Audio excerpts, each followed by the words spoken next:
for The Great Escape. I'm here with my co-host over here, Michael Scott Clifton, and down below we have the incomparable George Dismukes. Welcome. Thank you. Good to be here. Yay. So today we're going to be talking about one of our favorite types of genres, adventure. Are you guys ready to talk adventure? Let's do it. Right. Awesome. George has a unique perspective because he's an adventurer himself. Why don't you guys talk about that for us to start, Mr. George? Well, my books are all based basically on things that I've done, not the story so much as the places I've lived. I used to live on the north coast of Honduras. So my first book, Two Faces of the Jaguar, takes place on the coast of Honduras. I had a beautiful house, but it had a small deck. So the one in the story is a beautiful house with a very large deck. That's one of the beauties of being a writer. You can make modifications any way you want to. And the story is about a black jaguar and the ancient Maya legend. The ancient Maya legend comes from my exploration of the Maya culture. I spent about between 20 and 25 years studying the Maya. Not sure I learned that much, but I sure had a good time studying. And I climbed pyramids all the way from Mexico to Honduras and Guatemala. Very cool. So you have how many books do you have out total? I have a total of 9. Okay. And there's one that I'm working on, but it's a totally different genre. So it's sort of like walking in the dark to see what I can do with it. Well, we're going to start. Mombi sent our hearts and says, yay, adventure. And the Carter crew is here. Hi, CJ, Mike, and George. Hello. So we're going to take a look at the books that you do have first of all, and we're going to be going through them really quick.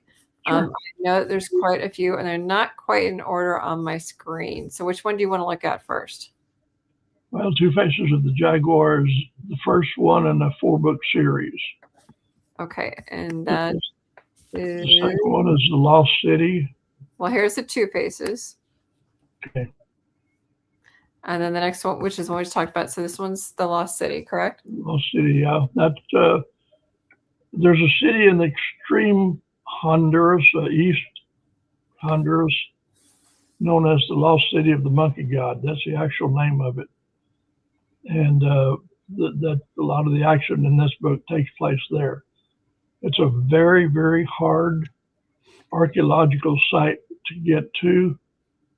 Either you have to get there by boat or aircraft, a helicopter, or you can go through the jungle. And that ain't a whole lot of fun to do because the roads are, that's sort of a complimentary word. They're not really roads. That's being kind, is that what you're saying? Yeah. You have to get out with an axe or a machete in some cases and knock a tree down so you can get past it. There you go. Nancy's with us today. Hi, Nancy. So what's the next one you want to talk about? Well, the next one that is on the list, or do you want to talk about all the Jaguar books? We can. Okay. Then the next one is called The Jaguar's Quest.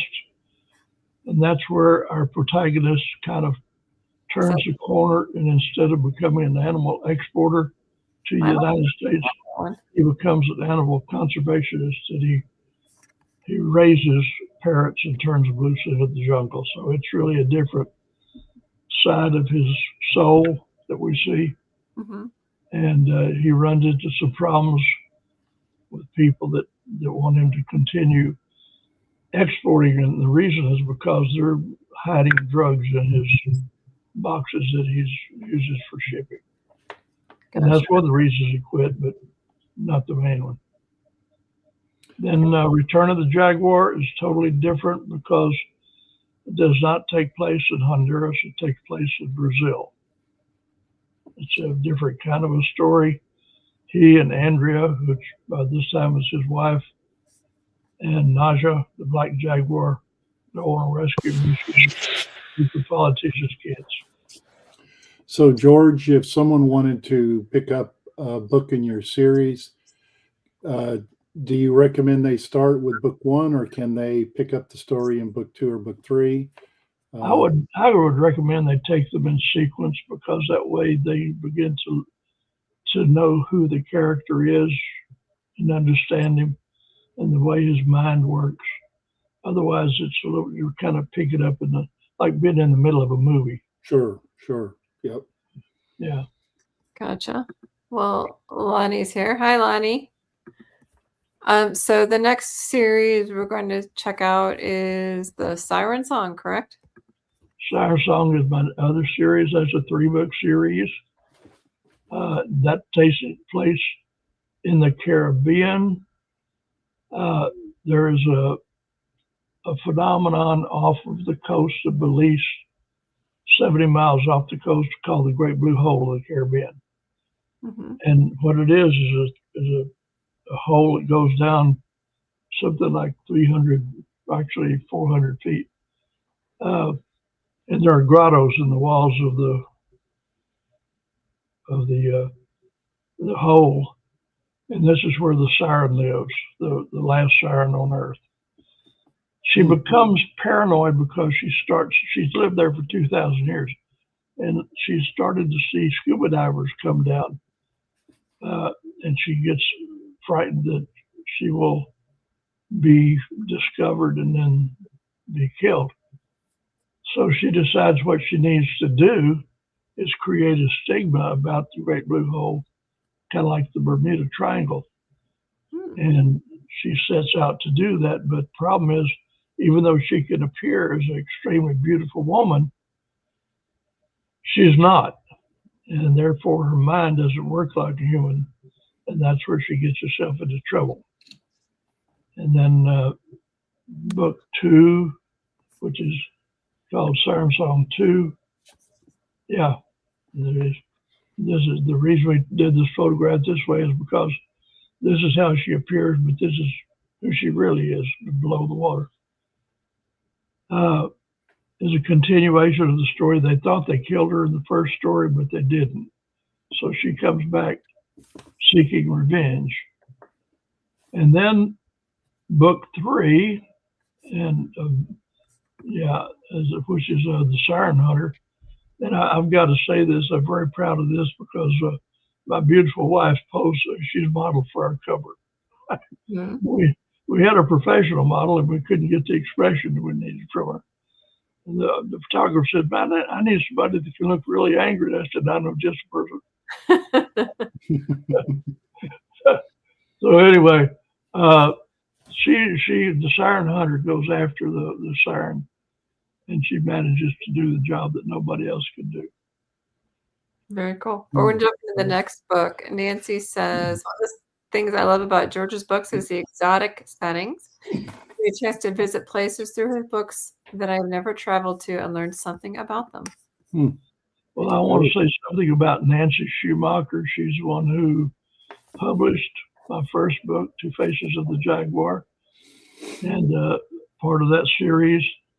And she is, if you are trying to get into the book world, she is a good person to know because she is a lovely lady. Very cool. Wow. And she's very kind and understanding of where you are. If you're a novice writer, so she gets you there. She helps you. Paradise by Prison. I don't know where I came up with that idea. I think it was probably in a dream. It's about this guy who wakes up on an island, has no idea where he is or how he got there. Huh. And he has to go about trying to survive. And as he manages to master his environment, his memory begins to return in jagged pieces and reveals his past. But the end of the book, I'm not gonna reveal the ending, but I will say this: when it gets down to the end, you better hold on to something. Yikes! Nancy, it will take you to some place you didn't expect to go. Gotcha. Nancy says you're too kind, George. Thank you. A pleasure. So, the last one, Song of San Leon, which I do. I live on a canal in a little village called San Leon, which is between Houston and Galveston. And we had neighbors that lived across the canal from us for 9 years. And they broke up, and he moved into another house on the other side of this little peninsula, another beach house. And less than a week after he moved, they found him laying dead at the base of the stairs. And that is what the impetus for this story was. But that was only the basic idea, because I obviously changed the character for out of respect for him, and not only his name but his employment. I made the guy into a singer songwriter. Yeah. That one, Song of San Leon, by the way, is in the hopper for possibly being made into a movie. Wow. Very cool. I know we tend to get a lot of our stories from real world, and we tend to get a lot of our characters from the real world.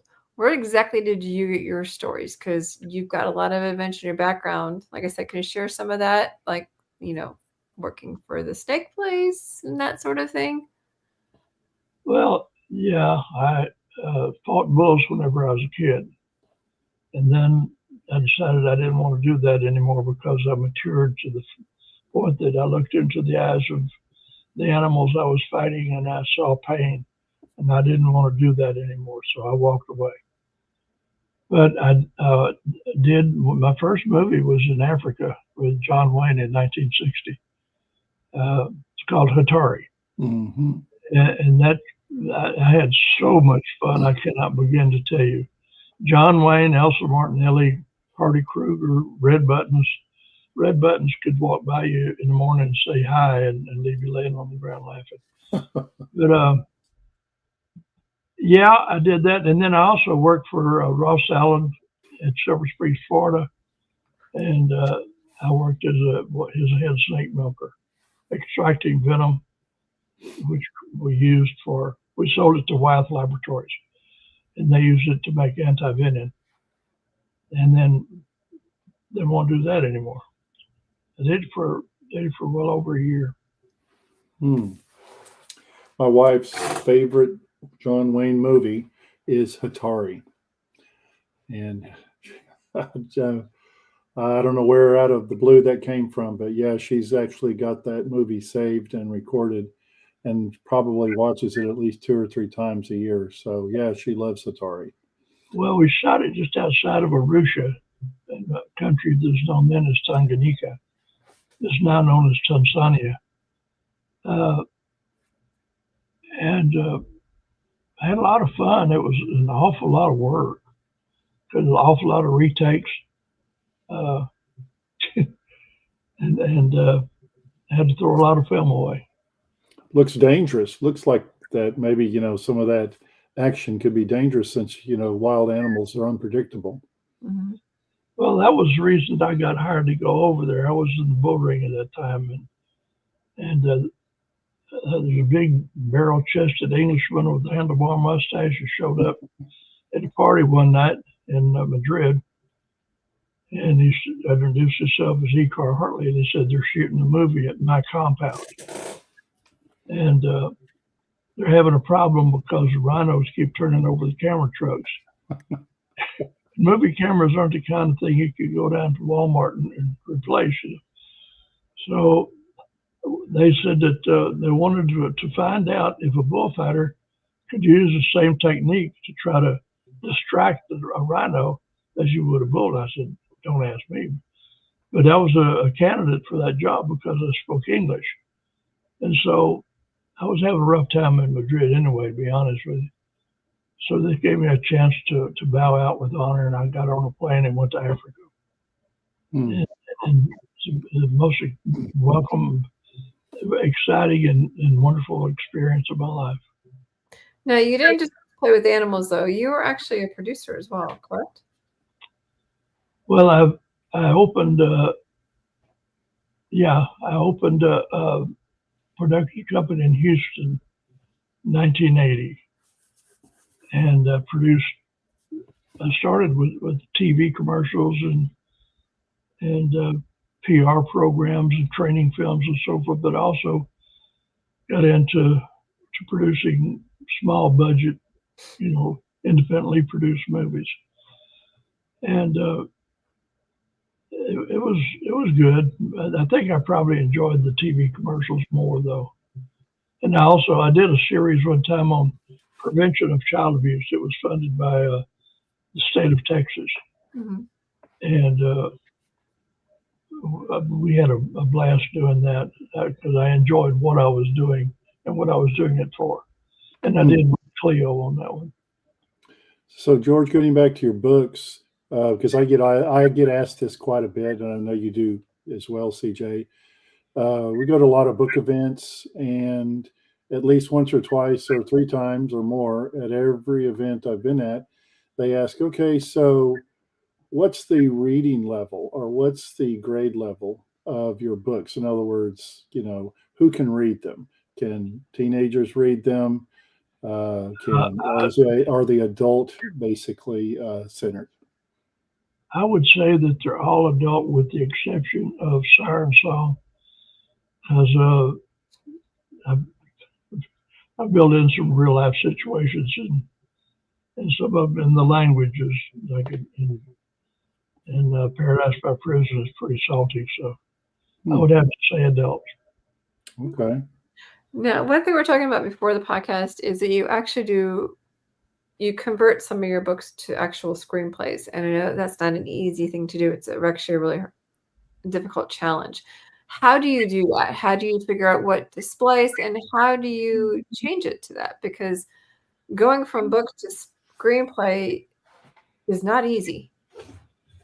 Writing a screenplay has got to be one of the most boring things that a person can do because there's no flow. Mm-hmm.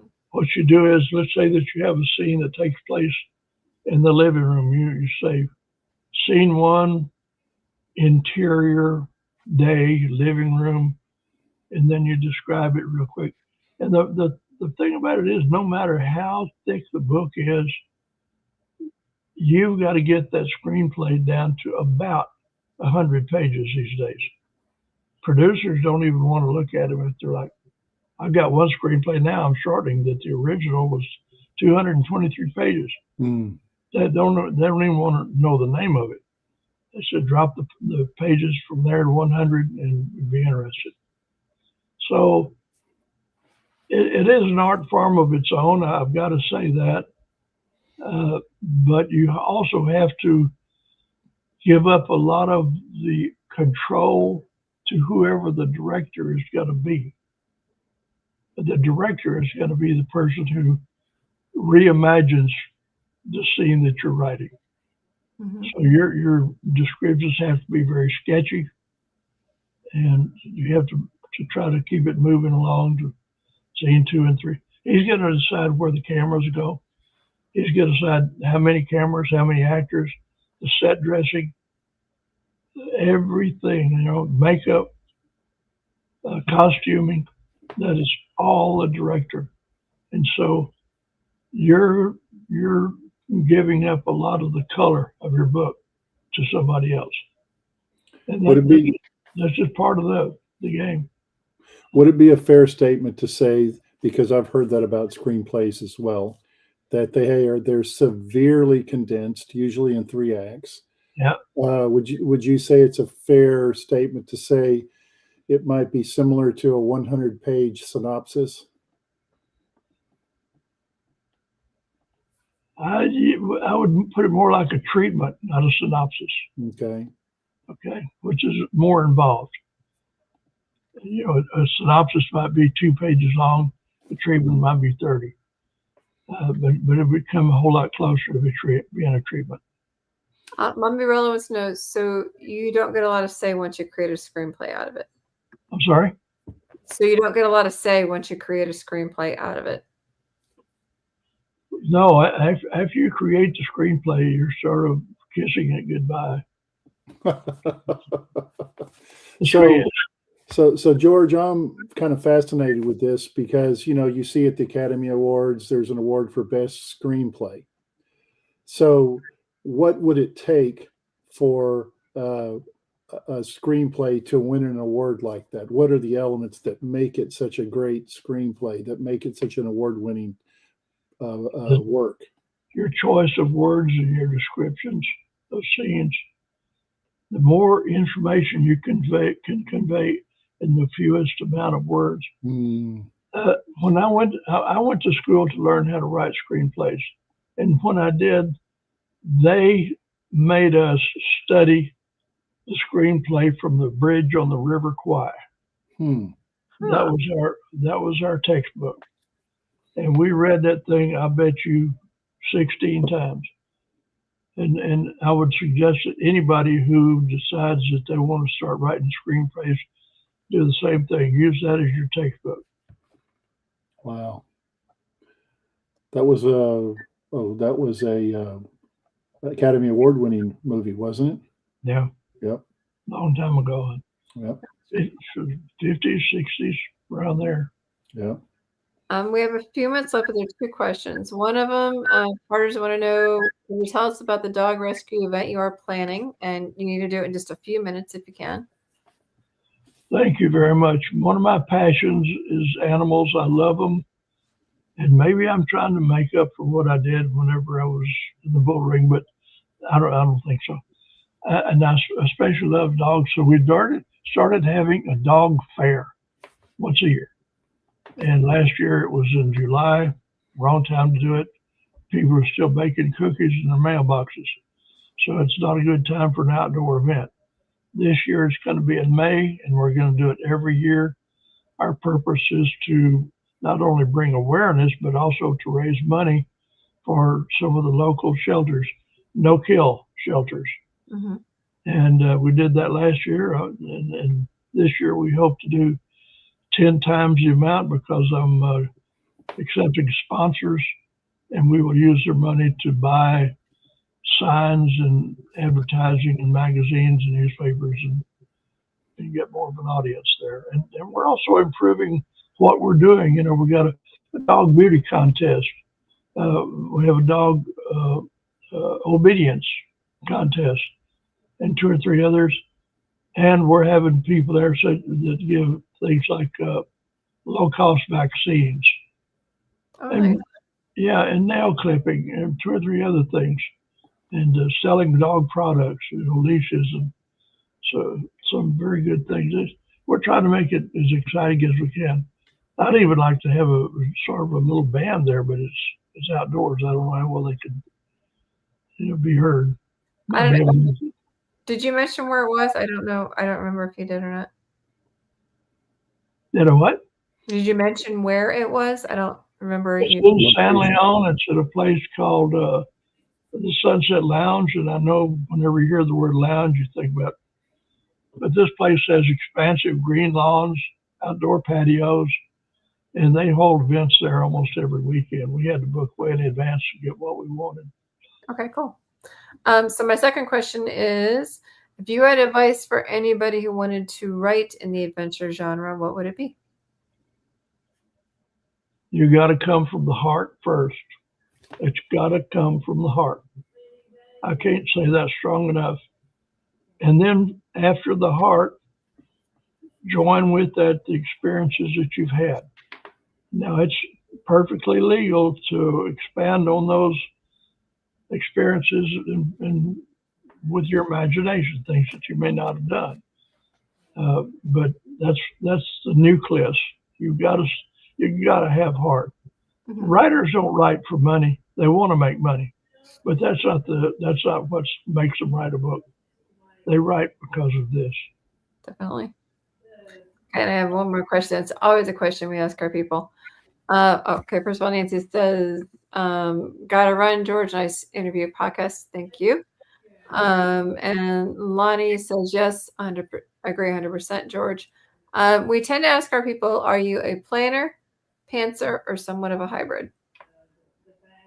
I'm definitely not a planner. Whenever I start writing a story, it comes out just.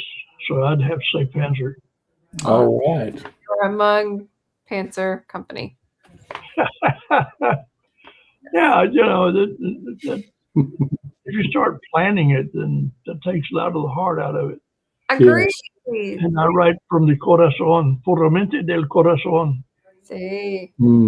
That's good. Puramente from the cortisone. Well, you've been a real treat to have, George, as always. And I love it. Whenever I get into a book, I'm sorry? Okay. I hear what you said. What'd you say, George? Oh, well. The Carters say thanks, George, CJ, and Mike. Well, thank you, ma'am and sir. Becca says thank you all. Orlando says thank you all. Thank you.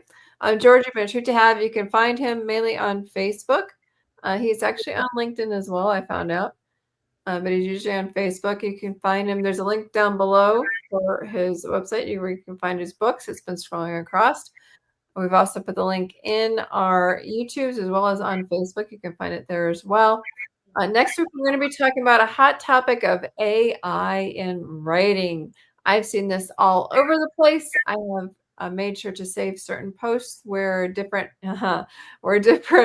editors are talking about it, as well as different authors. It is definitely a hot topic. Make sure to tune in next week at 4 o'clock on Wednesday to learn more about it. Kathy says, great interview, George. So make sure to check in next week when we talk about AI in writing and what it looks like for the future. And, is it good, bad, ugly? We'll find out next week at 4 o'clock. Thank you, George, for joining us. I've loved it. Thank you very much for having me. Bye. Next week, 4 o'clock, same time, same sandbox, book world, Great Escape. Everybody have a great week.